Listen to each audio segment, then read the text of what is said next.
ஆசீர்வதிப்பாராக. கர்த்தர் நம் ஒவ்வொருவரோடும் இந்த காலவெளியில இடைப்படும்படியாக எல்லாரும் ஜெப சிந்தையோடு காணப்படுவோம். ஐயா சொன்னது போல கடந்த வாரத்துல நம்முடைய ஆலயத்துல வேதாகம போட்டி நடைபெற்றது. அதுல பங்கு பெற்ற ஒவ்வொருவருக்கும் வாழ்த்துதல்களை தெரிவித்துக் கொள்ளுகிறோம். ஏனென்றால் சிலர் ரொம்ப முயற்சி எடுத்திருக்கீங்க, சில பேர் கொஞ்சம் படிச்சுட்டு வந்தீங்க. இருந்தாலும் கீழ்ப்படிந்து ஊழியர்களுடைய பேச்சுக்கு நீங்கள் முக்கியத்துவத்தை கொடுத்து அதில் கலந்து கொண்டபடியால கர்த்தர் உங்கள் அனைவரையும் ஆசீர்வதிப்பாராக. விசேஷமாக நன்றாக படித்தவர்களுக்கு தேவ ஆசீர்வாதம் அளவில்லாமல் உண்டாகும். ஆமென், ஹல்லேலூயா. வேதத்தை ஆராய்ந்து பாருங்கள், அதனால் உங்களுக்கு நித்திய ஜீவன் உண்டு என்று ஆண்டவருடைய வார்த்தை சொல்லுகிறது. அப்படியாக அநேக பிள்ளைகள் நன்றாக முயற்சிகளை எடுத்து நிச்சயமா அது ஒரு பைபிள் கிளாஸ் படித்தது போல காணப்படும். அவ்வளோ ஆழமாக அந்த வார்த்தைகளை படிக்கும் பொழுது நமக்கு ஆலயத்தில் கொடுக்கப்படுகிற வார்த்தைகள் நல்ல ஒரு ஈஸியாக புரியக்கூடிய அளவுக்கு அது காணப்படும். நிச்சயமாக நம்ம போட்ட அந்த பிரயாசம் அது வீண் போகவே போகாது.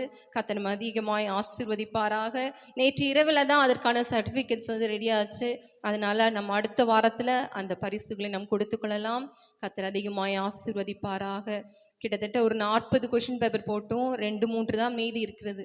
மற்ற எல்லாவற்றையும் சில பிள்ளைகள் எழுதினாங்க, சில பேர் கையில் வாங்கிட்டும் போயிருக்காங்க. அதை நாங்கள் முடிச்சு தருவோம் அப்படின்னு சொல்லியிருக்காங்க. கர்த்தர் அதிகமாய் ஆசீர்வதிப்பாராக. கர்த்தர் நல்லவர். இந்த கால வேளையில கூட எல்லாரும் ஜெபத்தில் தாங்கி கொள்ளுங்கள். ஆண்டவரே எங்களோடு நீங்கள் பேச வேண்டும் என்று சொல்லி இந்த வேளையில எல்லாரும் ஜெபத்தோடு நாம் காணப்படுவோம். ஒரே ஒரு பாடலின் அடியை கூட நம்ம பாடலாம். பேரின்பம் பேரின்பம் உண்டாம், பேரானந்தம் அங்கே உண்டாம். அந்த பாடலின் வரிகளை பாடி ஆண்டவருடைய சமூகத்துல நித்திய பேரின்பம் உண்டு, அவருடைய வலது பார்சத்துல சந்தோஷம் சமாதானம் உண்டு என்று சொல்லி இந்த வேளையில கூட ஆண்டவருடைய சமூகத்துல நம்ம எல்லாரும் இணைந்தவர்களாக ஹல்லேலூயா எல்லாரும் இணைந்து நம்முடைய சபையில யாரும் பாடாம இருக்கக்கூடாது. எல்லாரும் தெரிகிறதோ இல்லையோ, ஒருவேளை தெரியாவிட்டால் ஸ்தோத்திரம் ஸ்தோத்திரம் என்று சொல்லிக்கொண்டு என்ன செய்யுங்க, அப்படியே அந்த ராகத்தோடு இசைந்து அப்படியே எல்லாரும் இணைந்து ஆண்டவருடைய மகிமையை வாஞ்சித்தவர்களாக இந்த வேளையில எல்லாரும் இணைந்து இயேசுவின் சாயல் அணிந்திடுவேன், அவரின் ஆவியில் ஏங்கிடுவேன், நல்லாயின் இயேசுவின் மந்தையிலே அல்லேலூயா துதி பாடுவேன். எல்லாரும் இணைந்து சில 2 அடிகளை பாடி ஆண்டவருக்கு மகிமையை செலுத்துவோம். அல்லேலூயா.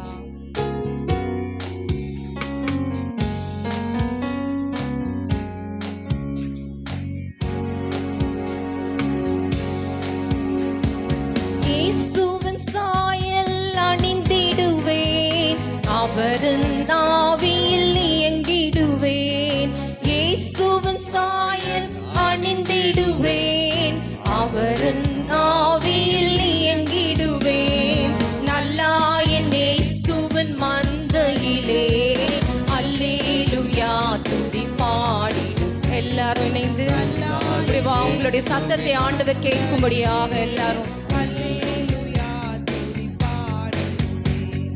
பேரின்பம் பேரின்பம் உண்டாம், பேரானந்தம் அங்கே உண்டாம், பேரின்பம் பேரின்பம் உண்டாம், பேரானந்தம் அங்கே உண்டாம், மாறாத அன்பில் சொருவியவர், மாவாதையால் எம்மை வென்றாரவர். நம்முடைய தேவன் நேற்றும் இன்றும் மாறாதவர், என்னை வென்றாரவர், கொல்கதாவில் அவனை வென்றாரவர். அல்லேலூயா அல்லேலூயா. கொல்கதாவில் அவனை கொன்றாரவர், கல்வாரிக்கே மா அல்லேலூயா. பேரின்பம் பேரின்பம் உண்டாம், பேரானந்தம் அங்கே உண்டாம், பேரின்பம் பேரின்பம் உண்டாம், பேரானந்தம்.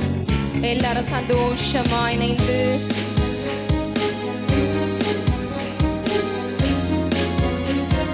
பேரின்பம் பேரின்பம் உண்டாம், பேரானந்தம் அங்கே உண்டாம், பேரின்பம் பேரின்பம் உண்டாம். எல்லாரும் பேரின்ப ஜப வீட்டில் இருக்கிற எல்லாரும் சந்தோஷமாக இணைந்து பேரின்பம் பேரின்பம் உண்டாம், பேரானந்தம்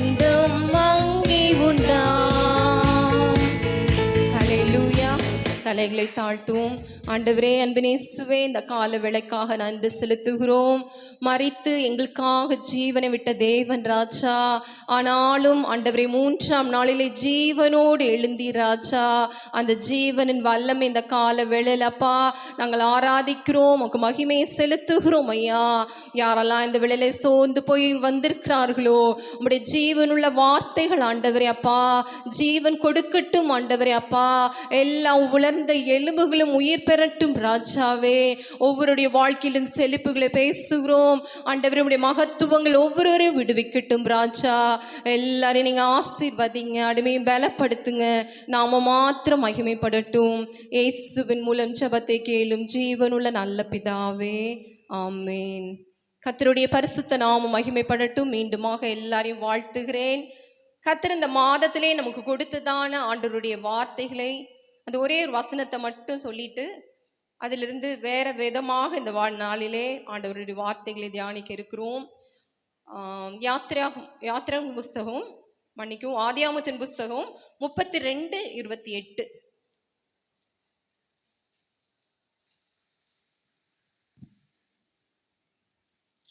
அப்பொழுது அவர், உன் பேர் இனி யாக்கோபு எண்ணப்படாமல் இஸ்ரவேல் எண்ணப்படும், தேவனோடும் மனிதரோடும் போராடி மேற்கொண்டாயே என்றார். அப்பொழுது அவர், உன் பேர் யாக்கோபு எனப்படாமல் இஸ்ரவேல் எனப்படும், தேவனோடு மனிதோடும் போராடி மேற்கொண்டாயே என்று சொல்லி போடப்பட்டிருக்கிறது. அந்த முந்தின வாக்கியங்களை நாம் பார்க்கும் பொழுது யாக்கோபு தனித்து அவன் ஜெபம் பண்ணுகிற பொழுது ஒரு புருஷன் என்று சொல்லி போடப்பட்டிருக்கிறது. ஒரு புருஷன் பொழுது விடியும் மட்டும் என்ன செய்தாராம், அந்த யாக்கோபோடு போராடினார் என்று சொல்லி பார்க்கிறோம். இப்ப நம்ம அந்த போட்டோல பார்க்கும் பொழுது இது யாக்கோபுனா அடுத்தது இருக்கிறது யாரு, அந்த ஏஞ்சல் படம் போடப்பட்டிருக்கு, தேவ தூதனுடைய படம் போடப்பட்டிருக்கு. ரொம்ப நாளா தேவ தூதர்களை குறித்து பேச வேண்டும் எனக்கு ரொம்ப ஆசை. ஆனாலும் நான் ஆண்டவருடைய சமூகத்தில் ஜெபித்து கொண்டிருந்தேன்.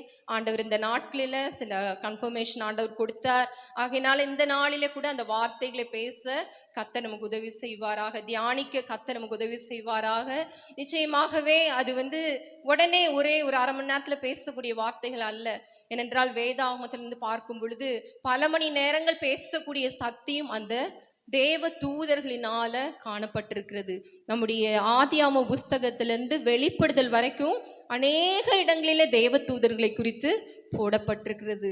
அந்த தேவ தூதர்கள் யார், அவங்க எதற்காக இந்த உலகத்துல படைக்கப்பட்டார்கள், அவங்க என்னெல்லாம் நன்மைகளை செய்கிறார்கள், அவங்களுடைய வேலைகள் என்ன, இப்படி பல காரியங்கள் வேதாகமத்துல காணப்படுகிறது. நிச்சயமா இந்த கொஞ்ச நேரத்துல நம்ம பார்க்க முடியாது. இருந்தாலும் நீங்கள் எல்லாரும் ஜெபத்துல தாங்கிக் கொள்ளுங்கள். கர்த்தர் இந்த வேளையில சுருக்கமாக ஆண்டவருடைய வார்த்தைகளே நமக்கு ஆண்டவர் விளங்க பண்ணுவாராக. முதலாவதாக தேவ தூதர்கள் எதற்காக இந்த உலகத்துல படைக்கப்பட்டார்கள், அவங்களுடைய நோக்கம் என்ன, அவங்க என்ன வேலை அவங்களுக்கு கொடுக்கப்பட்டிருக்கிறது அப்படின்னு சொல்லிட்டு எபிரேயரின் புஸ்தகம் 1ஆவது அதிகாரம் 13, 14 வாசித்து பார்க்கும் பொழுது தேவ தூதர்களை குறித்து அங்க போடப்பட்டிருக்கிறது.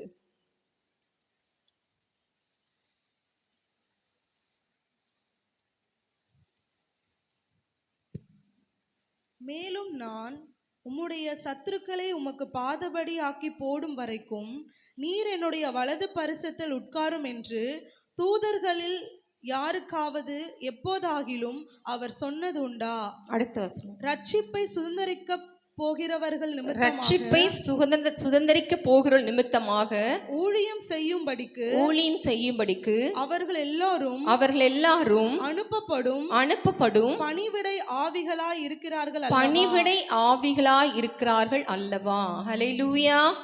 தேவ தூதர்கள் பணிவிடை ஆவிகள் என்று சொல்லி நம்முடைய எபிரேய ஆக்கியோன், அதாவது அப்போஸ்தலனாகிய பவுல் இங்கே எழுதி வைத்திருக்கிறதை நாம் பார்க்கிறோம். பணிவிடை ஆவிகள். ஆண்டவர் ஒன்று சொல்லும் பொழுது அதை போய் என்ன செய்யணும், அந்த வேலையை அவர்கள் நிறைவாக்க வேண்டும்.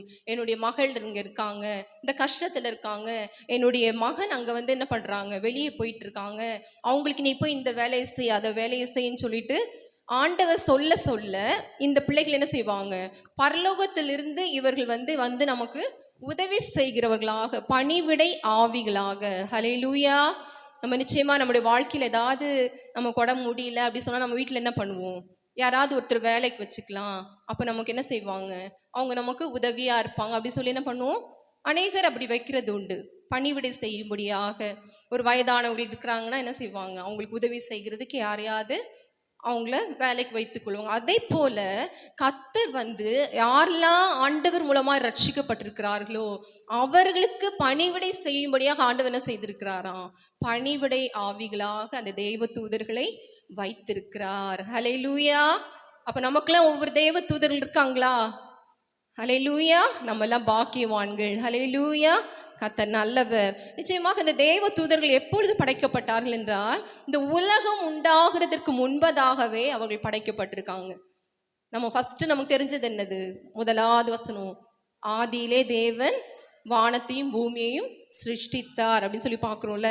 பூமியானது ஒழுங்கின்மையும் வெறுமையா இருந்தது. அதுக்கு முன்பதாகவே தேவ தூதர்கள் என்ன பண்ணப்பட்டிருக்காங்க, படைக்கப்பட்டிருக்கிறாங்க. இது யார் உறுதிப்படுத்துறாருன்னா, யோபு 38:4-7 பார்க்கும் பொழுது ஆண்டவர் இந்த உலகத்தை சிருஷ்டித்த போது ஆண்டவர் யோபுட்ட பேசுறாரு, நான் அந்த உலகத்தெல்லாம் நான் சிருஷ்டிக்கும் போது நீ பார்த்தாயா? அப்பொழுது தேவ புத்திரர்கள் என்ன செய்தார்கள், கெம்பீரித்து பாடினார்கள். ரொம்ப சந்தோஷமாக அவங்களுக்கு இந்த பூமியில வெளிச்சம் வந்ததை பார்த்த உடனே சந்தோஷம். இந்த பூமியில ஒவ்வொரு காரியங்கள் படைக்கப்பட்ட பொழுது அவங்களுக்கு ரொம்ப சந்தோஷம். ஒண்ணுமே இல்லாம இருந்த இடத்துல ஆண்டவர் எல்லாவற்றையும் அழகாக மிக மிக நேர்த்தியாக சூரியனையும் சந்திரனையும் படைத்து, நட்சத்திரங்களை படைத்து, எல்லா மிருக ஜீவன்களை உண்டாக்கி, சமுத்திரங்கள் வெட்டாந்திரை இதெல்லாம் பிரித்து வைத்து எல்லாற்றையும் அழகாக படைத்த போது, அந்த வசனத்தை வாசிங்கம்மா, 38:7 மட்டும் வாசிங்க. அப்பொழுது விடியற் காலத்து நட்சத்திரங்கள் ஏகமாய் பாடி தேவபுத்திரர் எல்லாரும் கெம்பீரித்தார்களே. தேவபுத்திரர் எல்லாரும் கெம்பீரித்தார்களாம். ஹல்லேலூயா. அந்த தேவதூதர்கள் ரொம்ப சந்தோஷமாயிடுச்சு. அந்த உலகத்தை படைச்ச உடனே அது வரைக்கும் நார்மலா இருந்தது, ஒன்றுமில்லாமல் வெறுமையாக இருந்தது, இருளாய் காணப்பட்டது. ஆனால் இந்த உலகம் படைத்த பிற்பாடு இந்த மக்களுக்கு என்ன செய்தது, தேவ தூதர்களுக்கு ரொம்ப சந்தோஷமாக காணப்பட்டதாம். ஹல்லேலூயா. அதிலும் இந்த தேவ தூதர்கள் ஒருத்தரா 2 பேரா அப்படி சொல்லி நம்ம ஆராய்ச்சி பண்ணும் பொழுது, நம்முடைய வேதாகமத்தின் அடிப்படையில் நம்ம பார்க்கும் பொழுது அவர்கள் 1000 10,000 என்று சொல்லி வெளிப்படுத்தல் 5:11. இன்னொருத்தர் லூக்கா 2வது அதிகாரத்தில் 13-14 எடுத்து வைத்துக் கொள்ளுங்கள். இன்னொரு சம்பவம் ஆதியாகமம் 32:1-2 இருக்கு. இந்த வசனம் எடுத்தீங்கனாலும் வாசிங்க. அவர்கள் ஒருத்தர் 2 பேர் இல்லை, அநேக கூட்டமாய் காணப்பட்டார்கள் என்று சொல்லி போடப்பட்டிருக்கிறது. வாசிக்கலாம். பின்னும் நான் பார்த்த பொழுது சிங்காசனத்தையும் ஜீவன்களையும் மூப்பர்களையும் சூழ்ந்திருந்த அநேக தூதர்களுடைய சத்தத்தை கேட்டேன். அவர்களுடைய இலக்கம் 10,000 10,000 இருந்தது. ஆண்டவருடைய பரலோக ராஜ்யத்தின் மேன்மையை அங்க யோவானுக்கு ஆண்டவர் ஒரு தூதன் மூலமாக வெளிப்படுத்தும் பொழுது அதை பார்த்த யோவான் எழுதுகிறார், அங்கு இருந்ததான தூதர்களின் தொகை எப்படி இருந்ததாம், 1000 10,000 அப்படின்னா எண்ணிக்கைக்கு உட்பட்டது அல்ல. அதுதான் அதனுடைய அர்த்தம். அதனுடைய அர்த்தம் என்னது, இவ்வளவுதான் அப்படின்னு சொல்ற லட்சமா கோடியா அப்படி நம்ம எது வேணாலும் நமக்கு தெரிஞ்ச அந்த நண்பரை நம்ம போட்டுக்க முடியும். அவ்வளோ 10,000 தூதர்கள் காணப்பட்டாராம். இதுதான் நான் சொன்னேன். லூக்கா 2:13-14 பார்க்கும் பொழுது நம்முடைய கர்த்தராகிய இயேசு கிறிஸ்து இந்த உலகத்துல பிறந்த பொழுது தூதர்கள் மேய்ப்பர்கள் மந்தையை மேய்த்து கொண்டிருந்த பொழுது அந்த இரவுல அவங்களுக்கு தேவ தூதன் சொல்லுகிறார், இதோ உங்களுக்கு நற்செய்தி கூறும்படி வந்திருக்கிறேன் அப்படின்னு சொல்லும் பொழுது பரமசேனையின் திரள், அதையும் அந்த ஒரு வார்த்தை வாசிக்கலாம். லூக்கா 2:13-14. அந்த சனமே பரமசேனையில் திரள் அந்த தூதனுடனே தோன்றி, உன்னதத்தில் இருக்கிற தேவனுக்கு மகிமையும் பூமியிலே சமாதானமும் மனுஷர் மேல் பிரியமும் உண்டாவதாக என்று சொல்லி பரமசேனையின் திரள் என்று சொல்லி போடப்பட்டிருக்கு. எப்போ நம்ம திரள்னு ஒரு வார்த்தையை போடுவோம், அதிகமா எண்ணவே முடியாது அப்படின்னு சொல்ற இடத்துலதான் என்ன பண்ணுவோம், திரள் கூட்டமான மக்கள் வந்தாங்க. வேதாகமத்தில் ஆண்டவர் ஊழியம் செய்த போது திரள் கூட்டமான மக்கள் வந்தாங்க. இப்பொழுது ஒரு நம்ம சிஎம் வராருன்னு வச்சுங்க, அப்போ மக்கள் எப்படி வந்தாங்க கடந்த நாட்களில், திரள் கூட்டமாக கூட்ட நெரிச்சல் வருகிற அளவுக்கு என்ன செய்தது, கூட்டங்கள் வந்தது. அதான் திரள் கூட்டம் என்று நம்ம பார்க்கிறோம். அப்படியாக இந்த தூதர்கள் பரமசேனையின் திரள் என்று சொல்லி போடப்பட்டிருக்கிறது. அதே போல ஆதியாகமம் 32:1-2 பார்க்கும் பொழுது, யாக்கோபு அவங்களுடைய மாமா வீட்டில் போயிட்டு எத்தனை ஆண்டுகள் அங்கே இருக்கிறாரு, 20 ஆண்டுகள் அங்கே வந்து 2 மனைவிகளையும் திருமணம் செய்து அங்கிருந்து ஆண்டவர் அவனோடு பேசி வெளியே கொண்டு வரும் பொழுது, அங்கு ஆண்டவர் தரிசனமாகும் பொழுது தூதர்களின் சேனையை காண்கிறார். அதை வாசிக்கலாம். 32. யாக்கோபு பிரயாணம் பண்ணுகையில் தேவ தூதர்கள் அவனை சந்தித்தார்கள். யாக்கோபு அவர்களை கண்டபொழுது இது தேவனுடைய சேனை என்று சொல்லி அந்த ஸ்தலத்திற்கு மக்னாயிம் என்று பெயரிட்டான். மக்னாயிம் என்று பெயரிடுகிறான். ஹல்லேலூயா. ஒரு சேனையான தூதர்கள் அந்த இடத்துல யாக்கோபை சந்திக்கும்படியாக வருகிறார்கள். ஹல்லேலூயா.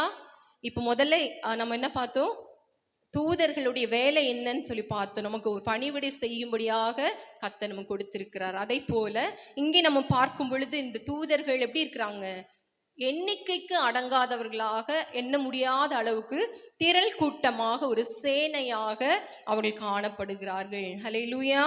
அடுத்தது அவங்களுக்கு ஆண்டவர் என்னென்ன வேலைகளை கொடுத்திருக்கிறான்னு சொல்லி பார்க்கும் பொழுது, ஃபர்ஸ்ட் ஆண்டவர் அவங்களுக்கு முக்கியமாக கொடுத்திருக்கிறது ஆண்டவரை துதிக்கும்படியான ஒரு வேலை. ஹல்லேலூயா.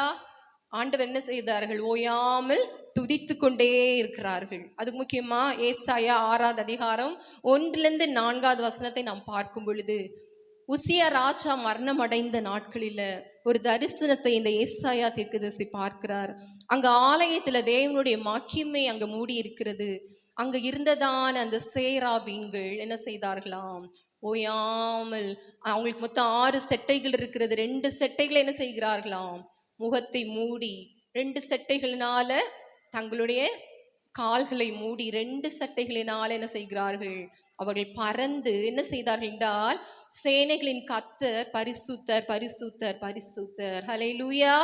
சேனைகளின் கர்த்தர் பரிசுத்தர் பரிசுத்தர் பரிசுத்தர். நம்ம கூட சொல்லலாம், இந்த ஜனத்தை எனக்கென்று ஏற்படுத்தினேன், இவர்களின் துதியை சொல்லி வருவார்கள். நம்ம கூட ஒருத்தர் சொல்லி பார்ப்போமா, சேனைகளின் கர்த்தர் பரிசுத்தர் பரிசுத்தர் பரிசுத்தர்.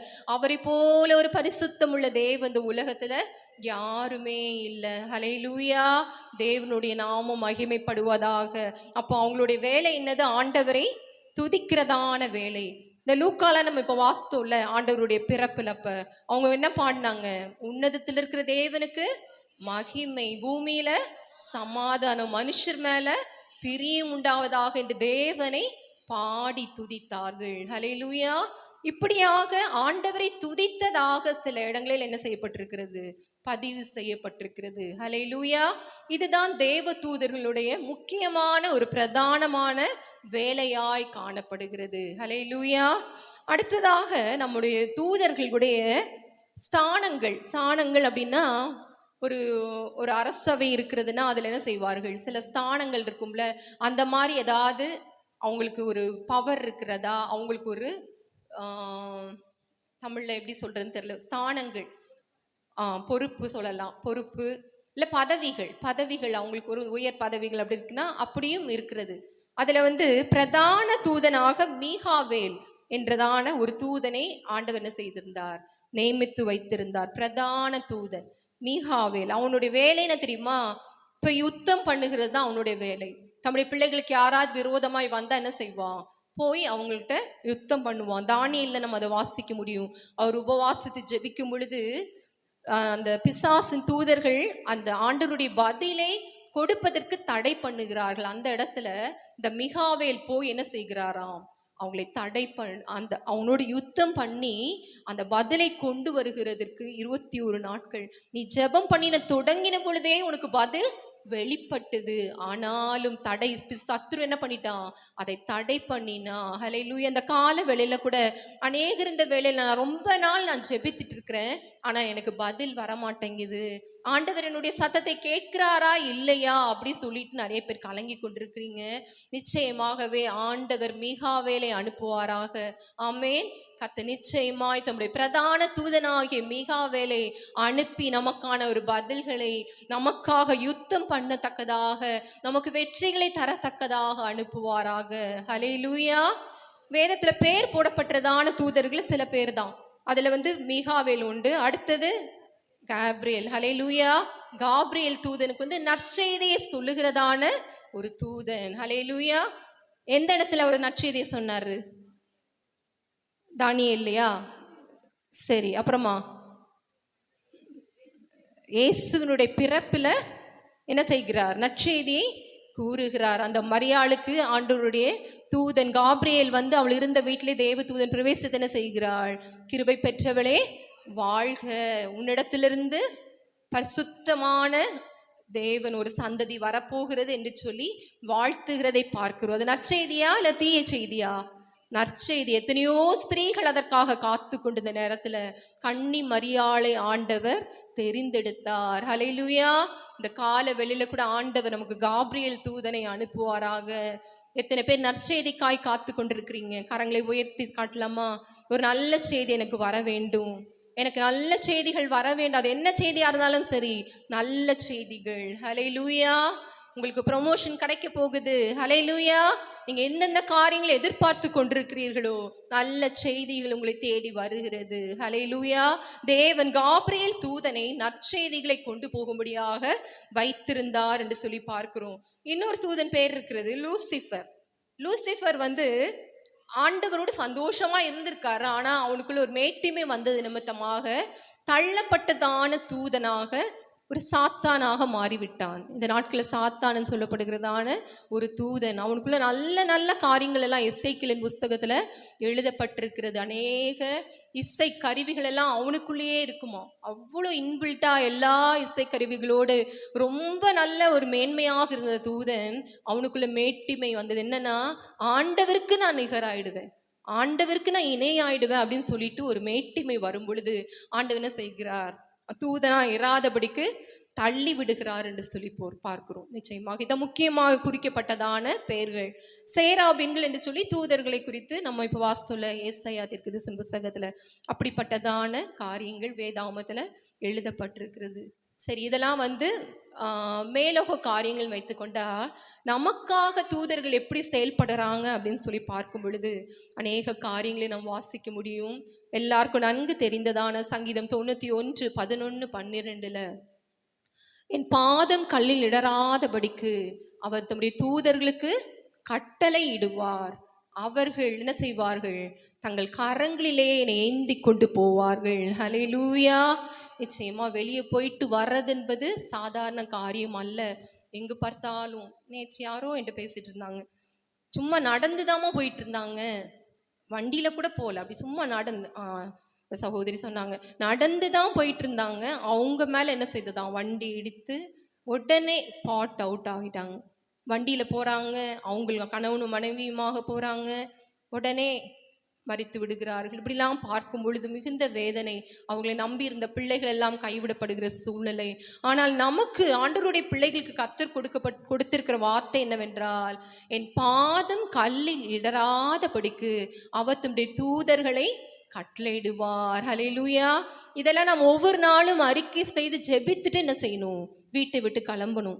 ஒவ்வொரு நாளும் நன்றி செலுத்தணும். இந்த வார்த்தைகளை சொல்லி 91ஆம் சங்கீதத்தெல்லாம் நல்ல மனப்பாடம் பண்ணி வைத்துட்டு, ஆண்டவரே இதை நீங்கள் எனக்கு சொல்லியிருக்கீங்களே, இந்த வாக்குத்தத்தத்தின்படியா என்னை நடத்துங்க ஆண்டவரே, சிங்கத்தின் மேலும் விரியன் பாம்பின் மேலும் நீ நடப்பாயின்லாம் சொல்லியிருக்கிறீங்களே, அப்படியாக நம்ம என்ன செய்யணும்? இந்த வார்த்தைகளை பற்றி நாம் ஜெபிக்கணும். அப்போ இந்த தூதர்களுடைய வேலை என்னது? நம்முடைய பாதம் கல்லில் இடராதபடிக்கு அவங்களுடைய கரங்களிலே நம்ம ஏந்தி கொண்டு போவார்களாம். ஹல்லேலூயா. எவ்வளோ ஒரு பெரிய பாக்கியம் பார்த்தீங்களா? கர்த்தர் நமக்கு கொடுத்திருக்கிற ஒரு மேலான பாக்கியம். நம்மளாம் சாதாரண ஆட்கள் தானே. ஆனால் ஆண்டவர் என்ன செய்கிறாராம்? நம்ம கவர்மெண்ட்லலாம் பார்த்தோன்னா எத்தனை அவங்களுக்கு பாதுகாப்பு, பூனை படைகள், இந்த ஃபோர்ஸ் அந்த ஃபோர்ஸ்ன்னு சொல்லிட்டு அவங்களுக்கு அப்படியே சுற்றிலும் ஒரு பாதுகாப்பை தராங்க. ஆனால் ஆண்டவருடைய பிள்ளைகளாகி நமக்கு ஆண்டவர் என்ன செய்கிறார்? தூதர்களுக்கு கட்டளை இடுகிறார். ஹல்லேலூயா. நம்ம வெளியே போறோம்னா சாதாரணமா நம்ம போயிட்டு வரல, நம்ம என்ன செய்கிறோம்? தூதர்கள் மூலமா ஏந்தி கொண்டு போகப்படுகிறோம். எத்தனை பேர் விசுவாசிக்கிறீங்க? ஹல்லேலூயா. நிச்சயமா அதான் ஆண்டவருடைய பிள்ளைகளுக்கு ஆண்டவர் கொடுத்திருக்கிற ஒரு பெரிய பாக்கியம். ஹல்லேலூயா.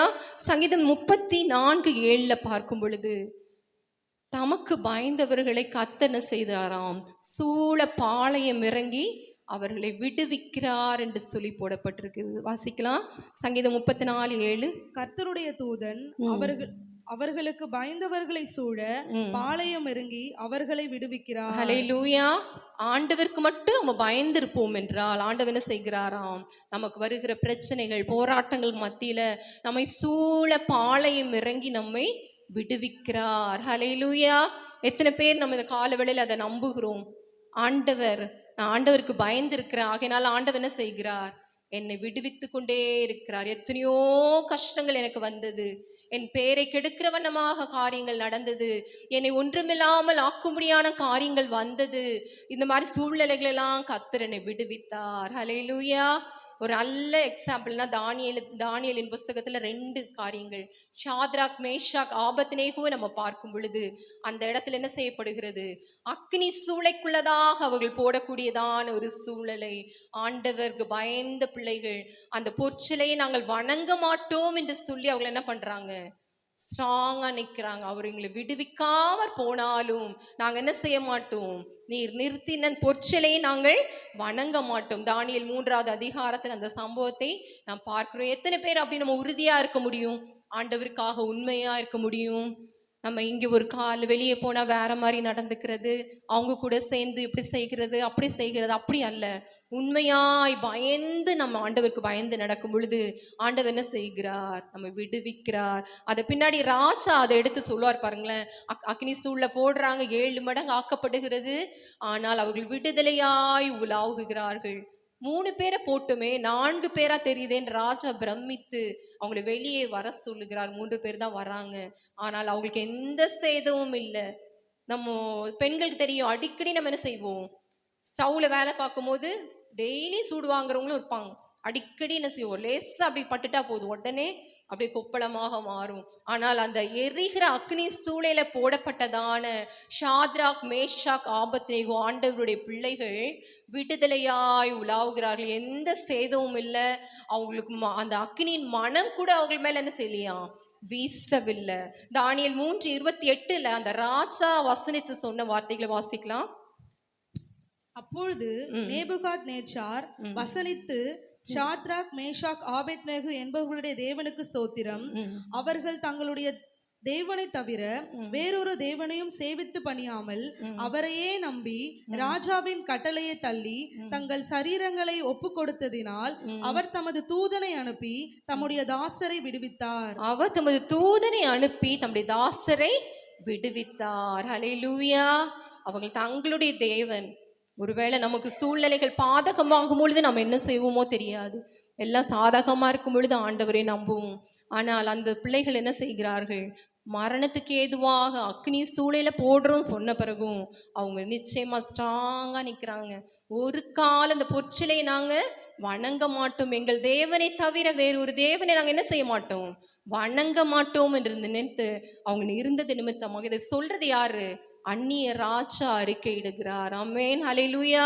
நம்மை குறித்து நம்ம பக்கத்துல இருக்கவங்களால சொல்ல முடியுமா, இவங்க நிச்சயமா அந்த காரியத்தை என்ன பண்ண மாட்டாங்க, செய்ய மாட்டாங்க, அவங்க கிட்டையே வரமாட்டாங்க, ஆண்டவருக்கு பிரியமில்லாத இந்த காரியத்தை செய்ய மாட்டாங்க, அப்படி சொல்லப்படும் என்றால் நமக்கு வருகிற பிரச்சனைகளுக்கு மத்தியில கர்த்தர் என்ன செய்வார், தம்முடைய தூதனை அனுப்பி நம்மை பாதுகாப்பார். ஹல்லேலூயா. இதே போல 6வது அதிகாரத்துல தானியேலுக்கு ஒரு சோதனை வருகிறது. அவ செய்யாத குற்றத்துக்கு என்ன பண்றாங்க, ஏதாவது குற்றம் பழி சொல்லிட்டு என்ன செய்கிறாங்க, அவங்க சிங்க கெபியிலே தூக்கி போடும்படியாக அவங்க கூட வேலை பார்த்தவர்கள் முயற்சிகள் எடுக்கிறார்கள். அப்படிப்பட்ட சூழ்நிலையிலும் தானியேல் உறுதியாக அவர் காணப்படுகிறார். அந்த சிங்க கெபியில தூக்கி போடுறாங்க. ராஜாக்கு ரொம்ப பிடித்தமான ஒரு மனிதனாக இருந்தபடினால ராஜா இரவெல்லாம் தூங்கவில்லையாம். வாத்தியங்களெல்லாம் நிறுத்திட்டாரு, எனக்கு இது வேண்டாம் அது வேண்டாம் சாப்பாடு வேணாம் அப்படின்னு சொல்லிட்டு தூங்காம இருந்த ராஜா காலையில விடியற் காலையில எழுந்து அந்த சிங்க கெபியில இருந்துட்டு கிட்ட போகும் முனை சத்தமா கூப்பிடுறாரு, பிரியமான புருஷனாகி தானியேலே, உன்னை சிங்கங்களின் வாய்க்கு தப்புவிக்க உன்னுடைய தேவனை ஆராதிக்கிற தேவன் வல்லவராய் இருந்தாரா? ஹல்லேலூயா. ஓ ஹல்லேலூயா. அப்படியாக அந்த தானியேல் பதில் சொல்லுகிறான், ஆம் ராஜாவே. அதை வாசிக்கலாம். ராஜாவே. அப்பொழுது தானியேல், ராஜாவே, நீர் என்றும் வாழ்க. சிங்கங்கள் என்னை சேதப்படுத்தாதபடிக்கு தேவன் தம்முடைய தூதனை அனுப்பி, ஹல்லேலூயா, தேவன் தம்முடைய தூதனை அனுப்பி அவைகளின் வாயை அவைகளின் வாயை கட்டி போட்டார். ஹல்லேலூயா. இதுதான் தேவனுக்குடைய பிள்ளைகளுக்கு, உண்மையாய் தேவனுக்கு பயந்து நடக்கிறவர்களுக்கு கர்த்தர் கொடுக்கிற ஒரு பாதுகாப்பு. ஹல்லேலூயா. இந்த உலகத்துல எந்த மனிதனாலும் இப்படி ஒரு பாதுகாப்பை தர முடியாது. கடந்த நாட்கள்ல அந்த ஈரானுடைய ஒரு தலைவர் ஒரு வீட்டுல அந்த இராணுவங்கள் என்ன செய்ததுன்னு பாத்தீங்களா? எவ்வளவு பாதுகாப்புகள் இருந்திருப்பாங்க. அதை கேட்ட பொழுது எனக்கு ஆச்சரியமா இருந்தது. ஒரே ஒரு சில வினாடிகள் கிடைத்திருந்தா கூட, ஒரு நிமிஷம் இல்ல, சில வினாடிகள் அவங்களுக்கு தெரிஞ்சிருந்தா கூட என்ன பண்ணிருப்பாங்களாம், பாதாள அறைக்கு போயிருப்பாங்களாம். அதுக்குள்ளதாக மொத்தமாக அங்க இருந்தவர்கள் எல்லாரும் செய்து விட்டார்கள். அப்படியே சாம்பலானார்கள். ஹல்லேலூயா. ஒன்றுமில்லாமற் போனார்கள். அப்படியாக இந்த உலகத்துல எதுவுமே நமக்கு பாதுகாப்பு இல்லை. ஆனால் இங்கே சொல்லுகிறார், நான் ஆராதிக்கிற தேவன் என்னை தப்புவிக்க என்ன பண்ணாராம், தூதனை அனுப்பினார். ஹல்லேலூயா. அதுதான் ஆண்டவருடைய பிள்ளைகளாகி நமக்கு தேவன் வைத்திருக்கிற ஒரு பெரிய ஆசீர்வாதம். ஹல்லேலூயா. நிச்சயமாகவே இந்த கால வேளையில யாரும் சோர்ந்து போகாதீங்க. எனக்கு நியாயம் செய்கிறதற்கு யாரும் இல்லை, எனக்கு இரக்கம் செய்வதற்கு யாரும் இல்லை, எனக்காக வழக்காட யாரும் இல்லை அப்படி சொல்லி யாராவது கலங்கினீர்கள் என்றால், தேவன் தம்முடைய தூதர்களை அனுப்புகிறார். நீங்கள் விசுவாசத்துல உறுதியா இருங்க. ஆண்டவர் மேல வைத்திருக்கிற அந்த நம்பிக்கையில உறுதியா இருங்க. ஆண்டவருக்கு பயப்படுகிற பயத்துல உண்மையா இருங்க. ஆண்டவருக்கு எல்லா காரியங்களிலும் உண்மையா இருக்கும் பொழுது ஆண்டவர் தம்முடைய தூதனை அனுப்பி நமக்கு விடுவிக்கிறார். ஹல்லேலூயா. நிச்சயமா அதை நான் விசுவாசிக்கிறேன். கர்த்தர் எனக்கு ஒரு தூதனை வைத்திருக்கிறான்னு சொல்லுகிறவர்கள் கரங்களை தட்டி உற்சாகமாய் ஆண்டவருடைய நாமத்துக்கு, இயேசுவே நீர் எங்களுக்கு வைத்திருக்கிற தூதர்களுக்காக நன்றி செலுத்துகிறோம். ஹல்லேலூயா. கர்த்தர் நல்லவர். புதிய ஏற்பாடுல நீங்க வந்தீங்கன்னா அப்போஸ்தலருடைய நாட்கள்ல பார்க்கும் பொழுது பேதுருவுக்கு 12வது அதிகாரத்துல அவனை சிறைச்சாலையில போடும் பொழுது அந்த சபையின் மக்கள் அவர்களுக்காக ஊக்கமாய் ஜெபிக்கிறார்கள். ஆண்டவர் ஒரு தூதனை அனுப்பி விடுவித்தார் அப்படி சொல்லி நம்ம பார்க்கிறோம். அதுக்கு முன்பதாகவே 5வது அதிகாரத்துல ஒரு சம்பவத்தை பார்க்கும் பொழுது அங்க இதே போல சீஷர்களெல்லாம் பிடிச்சு என்ன பண்ணாங்களாம், சிறைச்சாலையில போடுறாங்க. தேவனுடைய வார்த்தையை பேசினார்கள் என்ற ஒரே காரணம் தான், அவங்க வேற எந்த தப்புமே செய்யல. அப்படிப்பட்ட சூழ்நிலையில அவங்களை தூக்கி சிறைச்சாலையில போடுகிறார்கள். ஆண்டவர் அவங்களை அருமையாக விடுவிக்கிறார். ஹல்லேலூயா. கடந்த நாட்கள் அதை படிக்கும் பொழுது எனக்கு ரொம்ப சந்தோஷமாய் காணப்படுது. 19, 20 வாசிக்கலாம். 5, 19, 20. கர்த்தருடைய தூதன் ராத்திரியில் சிறைசாலையின் கதவுகளை திறந்து அவர்களை வெளியே கொண்டு வந்து, நீங்கள் போய் தேவாலயத்திலே நின்று இந்த ஜீவ வார்த்தைகள் எல்லாவற்றையும் ஜனங்களுக்கு சொல்லுங்கள் என்றான். ஹல்லேலூயா. அவங்க சிறைச்சாலையில போடப்பட்டிருக்காங்க ஆண்டவருடைய வார்த்தை பேசுது நிமித்தமாக. ஆனா திரும்பி என்ன கட்டளைப்படுகிறது, அவங்கள அந்த தூதன் என்ன செய்கிறான், அவங்களை கதவை திறந்து வெளியே கொண்டு வந்து விட்டுட்டு, நீங்க போய் தேவாலயத்துல என்ன பண்ணுங்க, போய் ஆண்டவருடைய வார்த்தைகளை பேசுங்கள் என்று சொல்லப்படுகிறது. அப்படியாக அவர்கள் வெளியே வருகிறார்கள், தேவாலயத்துல காணப்படுகிறார்கள். அடுத்த நாள் காலையில அந்த சிறைச்சாலை அந்த யார் உள்ள போட்டாங்களோ அவங்களுக்கு ஒரு கட்டளை விடுகிறது, போய் பாருங்கன்னு சொல்லும் பொழுது, அவங்களை கொண்டு வாங்கன்னு சொல்லும் பொழுது கதவுகள் எல்லாம் பூட்டப்பட்டிருக்கிறது. ஆனால் உள்ளே போய் பார்க்கும் பொழுது அந்த சீஷர்களை காணவில்லை. ஹல்லேலூயா. எவ்வளவு பெரிய அற்புதமான காரியங்கள் பாருங்க.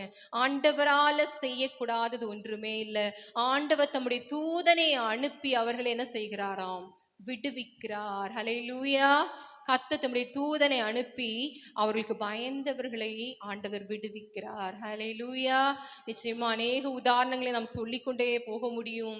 நம்ம ஒவ்வொரு நம்ம பழைய ஏற்பாட்டில் உள்ள சம்பவங்கள் எல்லாம் பார்க்கும் பொழுது ஆண்டவர் எவ்வளோ பிள்ளைகளை தூதனை அனுப்பிலாம் விடுவித்திருக்கிறார். யாரோடெல்லாம் தூதனோடு ஆண்டவர் பேசியிருக்கிறார் என்று சொல்லி அநேக காரியங்களை நம்ம பார்க்க முடியும். நம்முடைய ஏசப்பா கூட இந்த உலகத்துல ஊழியம் செய்த போது மத்தேயு 4:11 அவருக்கு பசி எடுத்த பொழுது அந்த சாத்தான் அந்த உபவாசம் ஆண்டவர் எடுத்து 40 நாட்கள் ஆண்டவர் ஜெபித்து கொண்டிருந்த பொழுது தூதர்கள் அவனுக்கு பணிவிடை செய்தார்கள் என்று சொல்லி போடப்பட்டிருக்கிறது. 4:11 தூதர்கள் அவருக்கு பணிவிடை செய்தார்களாம். அதே போல நம்முடைய லூக்கா 22:43 ஆண்டவர் அந்த கெத்சமனை தோட்டத்துல ஆண்டவர் அந்த பாடுகளை படுகிறார். மிகுந்த வேதனையாக, ஆண்டவரே உமக்கு சித்தமானால் இந்த பாத்திரம் என்னை விட்டு நீங்கட்டும் என்று சொல்லி அவர் ஜெபிக்கும் பொழுது அவருடைய வேர்வை என்ன செய்ததா, இரத்தத்தின் பெருந்துளியாக தரையிலே விழுந்தது. அப்பொழுது ஒரு தேவ தூதன் அவர் என்ன பண்ணினார், பலப்படுத்தினான். ஹல்லேலூயா. நம்முடைய தேவனை மட்டும் அல்ல, நம்மையும் ஆண்டவர் என்ன செய்கிறார், தூதனை அனுப்பி ஆண்டவர் பலப்படுத்த அவர் வல்லமை உள்ளவராய் இருக்கிறார். ஹல்லேலூயா. இந்த வார்த்தைகளை கேட்கிறவர்கள் இங்கே விட்டு போயிடாதீங்க. ஆண்டவர் ஒவ்வொரு நாளும் என்ன செய்யுது, விசுவாசித்து நான் தனித்தவன் அல்லவே அல்ல. ஹல்லேலூயா. இந்த சிறியரில் ஒருவரையும் அற்பமாக எண்ணாதிருங்கள். அவர்களுக்குரிய தேவ தூதர்கள் என்ன செய்கிறார்களாம், பரலோகத்துல இருக்கிறார்கள். ஹல்லேலூயா. இப்படி அநேக வார்த்தைகள் வேதாமத்துல போடப்பட்டிருக்கிறது. இன்னும் அதிகமாக சில நேரங்களில் தடுமாறுகிற நேரங்களில் ஆண்டவருடைய உயிர் தெழுந்த பின்பு 28:2 பார்க்கும் பொழுது ஸ்திரீகள் பயந்து போய் நடுங்குகிறார்கள். ஆண்டவருக்கு அந்த சடங்குகள், அதாவது பரிமள தைலங்களை பூச வேண்டும் என்று சொல்லி அவர்கள் பிரயாசப்பட்டு அந்த அதிகாலையில அந்த ஸ்திரீகள் கல்லறையில் வரும் பொழுது கல்லறையில யாரும் தேவன் இல்லை. ஆனால் ஆண்டவர் அந்த கலங்கின ஸ்திரீகளுக்கு ஆறுதலாய் ஒரு வார்த்தைகள், 2 தூதர்கள் அங்க இருந்து அவங்களுக்கு என்ன செய்யறாங்க, அவங்கள கைட் பண்றாங்க.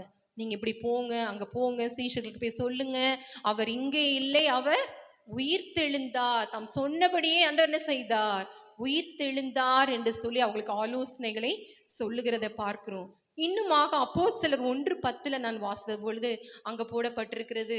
அங்க ஆண்டவர் 40 நாட்கள் ஆண்டவர் இந்த பூமியில உயிர் தெழுந்த பின்பு அவர் எல்லா அற்புதங்களெல்லாம் செய்யறார், எல்லாருக்கும் தரிசனம் மாறாரு.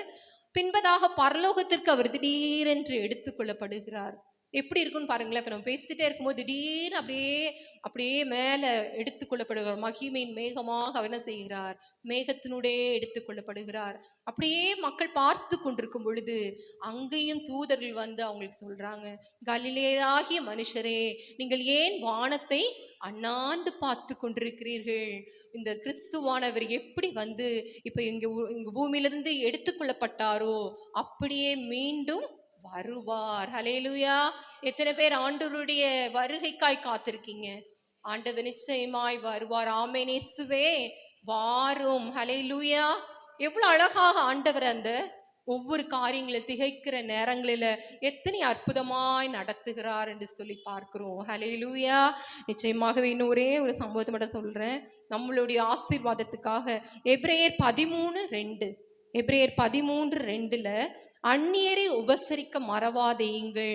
சில நேரங்களில் அப்படிப்பட்டது அவங்களுக்கு அந்நியர் தெரியாம தேவ தூதரையும் உபசரித்தது உண்டு என்று சொல்லி போடப்பட்டிருக்குது. நிச்சயமாகவே நம் செல்கிற இடங்களில், நம்ம பார்க்கிற பழகுகிற இடங்களில் என்ன செய்ய வேண்டும், அந்நியரை உபசரிக்க மறவாதேங்கள் என்று சொல்லி போடப்பட்டிருக்கிறது. நிச்சயமாகவே இதையும் நம்ம கடைப்பிடிக்கணும். இந்த நாட்களை கொஞ்சம் கஷ்டமான காரியம்தான். ஏன்னா இப்பெல்லாம் முந்திலாம் அம்மா எனக்கு தாங்கம்மா அப்படி கேட்பாங்க. இப்பெல்லாம் நாங்கள் பார்க்கறது கொஞ்சம் வித்தியாசமா இருக்குது. ஒரு 10 ரூபாய் 20 ரூபாய் கொடுத்தா கூட உனக்கு இவ்வளவுதான் முடியுமா, மனசாட்சியே இல்லையா அப்படி சொல்லி பிடுங்குறவங்களா இருக்கிறாங்க. ரொம்ப அது நாங்கள் இப்போ பார்த்துக்கோ நிறைய சம்பவங்களே நாங்கள் பார்க்கிறோம். ஹோட்டலுக்கு வெளியெல்லாம் நிற்கிறாங்க, வயசானவங்களா இருந்தாலும் சரி, யாரா இருந்தாலும் சரி, கேட்குறாங்க. கேட்ட பிறகு என்ன பண்றாங்க, இவ்வளவுதான் முடியுமா, இப்ப இன்னும் தான்னு சொல்லி என்ன பண்றாங்க, நல்லா ஸ்ட்ராங்கா இருக்கவங்களும் கேட்குறாங்க. நம்ம ஞானமாக என்ன செய்யணும், யாருக்கு உண்மையா முடியல, யாருக்குடைய சரீரங்கள் பாதிக்கப்பட்டிருக்கிறது, அப்படியாக நம்ம பார்த்து என்ன செய்ய வேண்டும், உபசரிக்க வேண்டும். கடந்த மாதத்துல ஒரு நாள் நாங்கள் அத்திப்பேட்டிலேருந்து கார்ல இந்த ரோடு கிட்ட வரும்போது ஒரு ஹிந்திக்கார குடும்பம் நின்று கொண்டிருந்தது. அவங்க நாங்கள் ஊர்லேருந்து வந்துட்டோம், இங்கே எந்த வேலையும் கிடைக்கல, நாங்கள் திரும்பி போகணும் அப்படின்னு சொல்கிறாங்க. உடனே கொஞ்சம் மனசு கேட்காம நாங்கள் ஒரு 200 ரூபாய் எடுத்து கொடுத்தோம். கொடுத்த பிறகும் திரும்பி என்ன பண்ணுறாங்க, நம்மள்கிட்ட 200 முன்ன பின்ன தெரியாதவங்களுக்கு 200 ரூபான்றது பெரிய காரியம். ஆனால் அவங்க என்ன செய்கிறாங்க, இவ்வளோதான் முடியுமா, இன்னும் செய்யுங்கன்னு சொல்லிட்டு. அப்படிப்பட்ட உலகத்தில் வாழ்ந்து கொண்டிருக்கிறோம். இருந்தாலும் தேவனுடைய வார்த்தை சொல்லுகிறது, அந்நியரை உபசரிக்க நீங்கள் மறவாதீங்கள். சில நேரங்களில் என்ன செய்யலாம், தேவ தூதர்களை நீங்கள் உபசரிக்கலாம். மத்தேயு 25:35 25:43 பார்க்கும் பொழுது செம்மறி ஆடுகளையும் வெள்ளாடுகளை ஆண்டவர் இரண்டாக பிரித்து வலது பக்கத்தில் உள்ளவர்களை பார்த்து சொல்லுகிறார், நீங்க என்ன செய்கிறீங்க, எனக்கு நீங்க தண்ணி கொடுத்தீங்க, எனக்கு ஆகாரம் கொடுத்தீங்க, நான் காவல்ல இருந்து என்னை பார்க்க வந்தீங்க, நான் என்ன செய்தேன், பசியா இருந்தேன், எனக்கு ஆகாரம் கொடுத்தீங்கன்னு சொல்லும் பொழுது ஆண்டவர் அந்த பிள்ளைகள் கேட்கிறாங்க, நீங்க எப்பப்பா வந்தீங்க, உங்களுக்கு நாங்கள் எதுவுமே செய்யலேன்னு சொல்லும்போது, இந்த சிறியரில் நீங்கள் எது செய்தீர்களோ அதை எனக்கே செய்தீர்கள், வாருங்கள் பிதாவினால் ஆசீர்வதிக்கப்பட்டவர்களே, உங்களுக்காக ஆயத்தம் பண்ணப்பட்டிருக்கிறதான தேவராட்சியத்துல பிரவேசிங்கள் என்று சொல்லப்பட்டிருக்கிறது. அது ஆப்போசிட்டா அடுத்ததுல காணப்படுகிறது. நீங்கள் வீட்டில் போய் நீங்கள் வாசித்துக் கொள்ளுங்கள். கர்த்தர் நிச்சயமாகவே இந்த கால வேளையில தேவ தூதர்களுடைய காரியங்களை என்னால் முடிந்த வரைக்கும் சுருக்கமாக இந்த வேளையில நான் சொல்லியிருக்கிறேன். நிறைய காரியங்கள் இன்னும் ஏராளமான காரியங்கள் வேதாகமத்தில் காணப்படுகிறது. நிச்சயமாகவே நாம் பாக்கியவான்கள். நாம் யாரும் இந்த வேளையில தனிமை இல்லை. ஒரு வேளை அப்படிப்பட்ட எண்ணங்களோடு யாராவது வந்திருந்தீங்கனாலும் இந்த வேளையில கவலைப்படாதீங்க. நமக்குடைய தூதர்மார்கள் எப்பொழுதும் தேவ சன்னிதானத்தில் என்ன பண்ணி கொண்டிருக்கிறார்கள், அவர்கள் தேவனை தரிசித்து கொண்டிருக்கிறார்கள். நமக்காக அவர்கள் செவி கொடுக்கும்படியாக, உதவி செய்யும்படியாக, விடுவிக்கும்படியாக, நம்மை பாதுகாக்கும்படியாக அவர்கள் காத்து கொண்டிருக்கிறார்கள். நற்செய்திகளை கொண்டு வருவார்கள், நமக்காக யுத்தங்களை செய்வார்கள். தேவன் தாமே இந்த வார்த்தைகள் மூலமாக நிச்சயமாகவே தேவனோடு மனிதனோடு போராடி மேற்கொண்டாயே என்ற வார்த்தையின்படியாக இந்த ஆராதனை வேளையில கூட கர்த்தர் நமக்கு ஒரு ஜெயத்தை தருவாராக. நாம் யாவரும் தலைகளை தாழ்த்தி ஆண்டவருடைய சமூகத்துல பேசுவோம். ஹல்லேலூயா.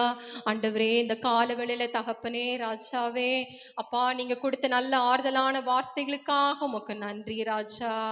ஆண்டவரே, ஸ்தோத்திரம். என் ஓட்டத்துல நான் தனிமை இல்லை ராஜா. ஆண்டவரே, நீர் 1000-10,000 தூதர்களை எங்களுக்காக நீர் வைத்திருக்கிறீரையா. எங்களுக்காக யுத்தம் செய்யும்படியான தூதர்களை வைத்திருக்கிறீரையா. இயேசுவே, இந்த கால வேளையில எங்களை தாழ்த்துகிறோம் அப்பா. என் இயேசுவே அப்பா, ஆண்டவரே, எங்களை பாதுகாக்கும்படியாக தூதர்கள் கட்டளையிடுகிற தேவன் ராஜா. இந்த கால வேளை எங்களுக்காக நீங்கள் செயல்பட வேண்டும். ஹல்லேலூயா. கர்த்தர் இறங்கும், மனம் இறங்கும் என்ற அந்த பாடலை பாடி ஆண்டவருடைய அந்த பிரசனத்தை உணர்ந்தவர்களாக, கர்த்தர் இரக்கத்தில் ஐஸ்வர்யம் உள்ள தேவன், நமக்காக தூதர்களுக்கு கட்டளையிடுகிற தேவன், நமக்காக எல்லாவற்றையும் செய்கிற தூதர்களை நமக்காக ஆயத்தம் பண்ணியிருக்கிற தேவன் நிச்சயமாய் செயல்படுவார் என்ற விசுவாசத்தோடு ஹல்லேலூயா. எல்லாரும் ஹல்லேலூயா. ஆண்டவரே, நான் தனிமை இல்லப்பா, நான் தனிமை இல்லை ராஜா. ஓ ஹல்லேலூயா, ஹல்லேலூயா. எசேக்கியா ராஜாவின் நாட்களில் அந்த பிள்ளைகளுக்காக ஒரே இரவுல 1,80,000 மக்களை ஒரே ஒரு தூதனை அனுப்பி கொன்று போட்ட தேவன். ஹல்லேலூயா. நமக்காக இறங்க மாட்டாரா? எனக்கு எதிர்க்கிறவங்க என்னிலும் பலசாலைகள் என்று சொல்லி கவலையோடு இருக்கிறீர்களா? நீங்க கவலைப்படாதீர்கள். ஆண்டவர் தூதனை அனுப்புகிற தேவன். ஹல்லேலூயா. ஆவியானவருக்கு இடம் கொடுப்போமா? ஹல்லேலூயா. கண்ணீரின் பாதையில் கணக்கற்ற நாட்கள் கடந்து போனதால் கருத்தே போனோம், ஆகையினால் எங்களுக்கு இறங்கும். ஹல்லேலூயா. ஆண்டவரே, நன்றி ஆண்டவரே. அப்பா, ஆண்டவரே, என்னுடைய ஜெபம் இன்னும் கேட்கப்படவில்லையே. நான் உம்மை விட மாட்டேன் அப்பா. இந்த கால வேளையில பற்றி கொள்ளுகிறேன். ஹல்லேலூயா. எல்லாரும் இணைந்து நம்முடைய சபையில எல்லாரும் பாடல்களை பாடுகிறது ஆண்டவருக்கு மகிமையை செலுத்தும் வண்ணமாக எல்லாரும் வாய்களை திறந்து மற்ற வேடிக்கை பார்க்காதபடிக்கு ஆவியானவர் நம் மத்தியிலே கடந்து வர வேண்டும் என்ற வாஞ்சையோடு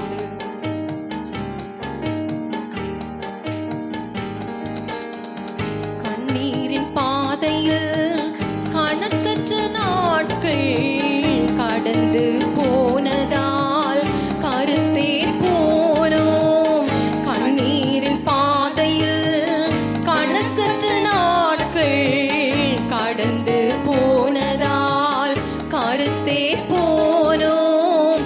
ஆகையினாலே எங்களுக்கு இறங்கும், ஆகையினாலே எங்களுக்கு இறங்கும், இறங்கும், மனம் இறங்கும், எங்களுக்கு நீர் இறங்கும். கர்த்தர் இறங்கும், மனம் இறங்கும், எங்களுக்கு நீர் இறங்கும். கர்த்தர் இறங்கும், ஆண்டவருடைய இரக்கத்துக்காக கர்த்தர் இறங்கும், மனம் இறங்கும், எங்களுக்கு நீர் இறங்கும். எஜமானை நோக்கும் வேலைக்காரர் கண்கள் போல் எங்களின் கண்களும் உம்மையை நோக்கும். எஜமானை நோக்குவது போல ஒரு மாதம் வேலை பார்த்தாயிற்று, எப்பொழுது சம்பளத்தை தருவார்கள் என்று நம்ம ஏங்குவது போல, கர்த்தாவே நான் ரொம்ப நாள் ஜெபிச்சுட்டு இருக்கேன்ப்பா, நீங்க இறக்கம் செய்யுங்கன்னு கேட்கலாமா? ஆகையினாலே எஜமானை நோக்கும், எஜமானை நோக்கும் வேலைக்காரர் கண்கள் போல் எங்களின் கண்களும் உம்மையை நோக்கும். எஜமானை நோக்கும் வேலைக்காரர் கண்கள் போல் நம்முடைய கண்கள் அவருடைய கரங்களை நோக்குவதாக. ஆகையினாலே எங்களுக்கு இறங்கும், ஆகையினாலே அந்த பிறவி குருடனை போல தாவீதின் குமாரனே எனக்கு இறங்கும், எங்களுக்கு நீர் இறங்கும். கர்த்தர் இறங்கும், மனம் இறங்கும், எங்களுக்கு நீர் இறங்கும். தாவீதின் குமாரனே எனக்கு இறங்கும் என்ற குருடனுக்கு பார்வையை அளித்தீர். தாவீதின் குமாரனே எனக்கு இறங்கும். எல்லாரும் கண்ணீரோடு வாஞ்சையோடு பெற்றுக்கொள்வோம் என்ற நம்பிக்கையோடு கூப்பிடுவோமா? எங்களுக்கு இறங்கும், ஆகையினாலே உந்தன் இரக்கத்தை நம்பி நெஞ்சோம். இரக்கத்தை நம்பிய நெஞ்சம் உந்தன் பாதத்து அடைந்தது தஞ்சம். ஆண்டவருடைய பாதத்துல தஞ்சம் அடைவோமா? நம்பிய நெஞ்சம் உந்தன் பாதத்து அடைந்தது தஞ்சம். ஆகையினாலே எங்களுக்கு இறங்கும், ஆகையினாலே எங்களுக்கு இறங்கும், ஆகையினாலே. ஓ அவங்களுக்கு செஞ்சீங்களே, தானியேலுக்கு செஞ்சீங்களேப்பா, ஷாத்ராக் மேஷாக் ஆபேத்நேகோவை அக்னி சூளையில விடுவித்தீங்களே ராஜா, உம்மை நம்பின சீஷர்களை விடுவித்தீங்களே, எங்களுக்கு நீங்க இறங்குங்கப்பா என்று கேட்போமா? ஆகையினாலே எங்களுக்கு இறங்கும், ஆகையினாலே எங்களுக்கு இறங்கும், ஆகையினாலே எங்களுக்கு இறங்கும். ஹல்லேலூயா. கர்த்தர் நம்மை அதிக அதிகமாய் ஆசீர்வதிப்பாராக. ஆமென். ஒரு நல்ல ஒரு மோட்டிவேஷன் செய்தியை கேட்டோம். எத்தனை பேருக்கு சந்தோஷமா இருந்தது? அல்லேலூயா. ஆண்டவரை பார்ப்பதற்கு எல்லாரும் ஆசையா இருக்கும், ஆவலா இருக்கும், விருப்பமாக இருக்கிறோம். ரொம்ப சந்தோஷம். எத்தனை பேர் இன்னைக்கு கேட்ட செய்தியின் அடிப்படையில் தேவ தூதர்களை பார்ப்பதற்கு நீங்கள் ஆசையா இருக்கீங்க? சொல்லுங்க பார்ப்போம். விருப்பமா இருக்கீங்க? எல்லாரும் ஆமென் சொல்ல முடியுமா? ஹல்லேலூயா. நிச்சயமாய் ஆண்டவர் வல்லமை காண்பிப்பாராக. தேவ தூதர்கள் உங்களை பார்க்கறதுக்கு ஆசையா இருக்காங்க. வாசிங்க, முடிச்சிருவோம். 1 பேதுரு 1:12 சத்தமா வாசிங்க. அதை புரிந்து கொள்ளுங்க. அப்ப யார் பாக்கியசாலிகள்? 1 பேதுரு 1:12 சத்தமாய். தங்கள் நிமித்தம் அல்ல, தமது நிமித்தம் தாமே இவைகளை தெரிவித்தார்கள் என்று அவர்களுக்கு வெளியாக்கப்பட்டது பரலோகத்திலிருந்து அனுப்பப்பட்ட பரிசுத்த ஆவியினாலே உங்களுக்கு சுவிசேஷத்தை பிரசங்கித்தவர்களை கொண்டு இவைகள் இப்பொழுது உங்களுக்கு அறிவிக்கப்பட்டு வருகிறது. இவைகளை உற்று பார்க்க தேவ தூதரும் ஆசையா இருந்தார்கள். அல்லேலூயா. ஆசையா இருக்கிறார்கள். யார் ஆசையா இருக்கிறா உங்களை பார்க்கறதுக்கு? நல்லா யோசித்து பாருங்க. நீங்கள் ஆராதனை செய்வதையும், ஆண்டவரோடு பேசுவதையும், ஆண்டவருடைய வல்லமையை தியானிப்பதையும் பார்ப்பதற்கு யார் ஆசையா இருக்கிறாங்க? அப்போ யார் பாக்கியசாலிகள்? சத்தமா சொல்லுங்க, கரங்களை தட்டி சொல்லுங்க. வார்த்தை கேட்ட தியானத்தின்படியாக நாம் கொடுத்து வைத்தவர்கள். ஹல்லேலூயா.